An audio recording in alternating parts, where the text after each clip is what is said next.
For the year 2024, there are those who seem to have been going scot-free with all the wickedness. They will not get off scot-free this time. This is an important day for France and for Gisèle Pellicot, a woman who went on from being a victim to a symbol of strength. We've told you about her story before. Her husband, now former husband, drugged and raped her. Not only did he do it himself, he invited dozens of other men to violate her. Since she was drugged, she did not even realize what was happening to her. This went on for more than a decade.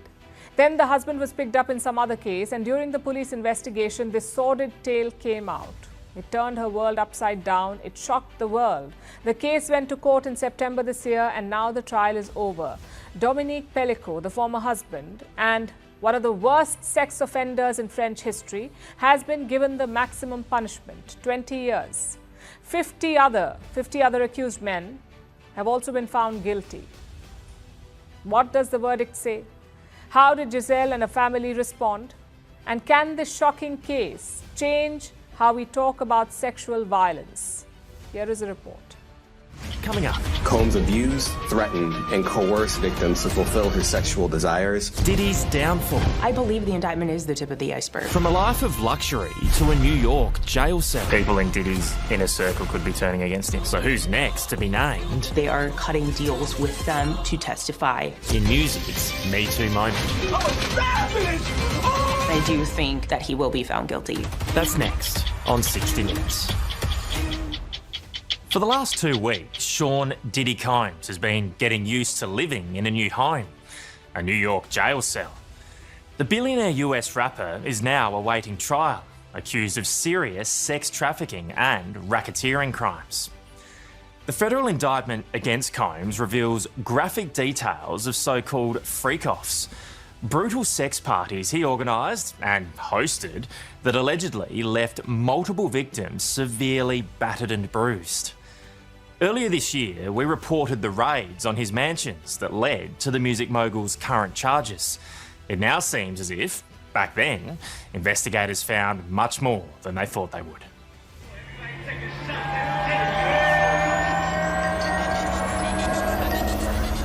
For decades, an invite to one of Sean Diddy Combs' infamous parties was a ticket to rub shoulders with Hollywood's elite. The likes of the Kardashians, Jay-Z and Leonardo DiCaprio basked in the music mogul's wealth and power.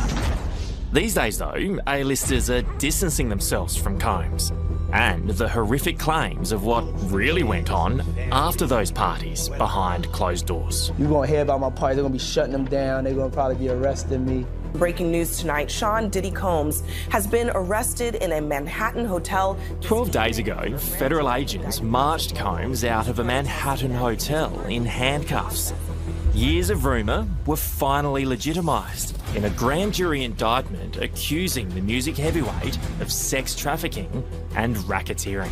The Economic and Financial Crimes Commission says it has recorded a landmark operation in Lagos uncovering a deadly syndicate of cryptocurrency investment fraud and romance scam. The suspects, amounting to 792 persons, were apprehended at their hideout, a 7-story edifice known as Big Leaf Building on number 7 Oye Jolayemi Street on Victoria Island, Lagos. And that happened last Tuesday. According to the agency's spokesman, Wilson Wajaran, the breakthrough followed actionable intelligence and months of surveillance and monitoring the activities of the syndicate. Among the foreigners arrested are 148 Chinese, 40 Filipinos, 2 Kazakhstans, 1 Pakistani and 1 Indonesian. He added that the building, which would be mistaken for a corporate headquarters of a financial establishment, was found to be used by the foreign nationals to train their Nigerian accomplices on how to initiate romance and investment scams, and also use the identities of Nigerians to perpetrate their criminal activities.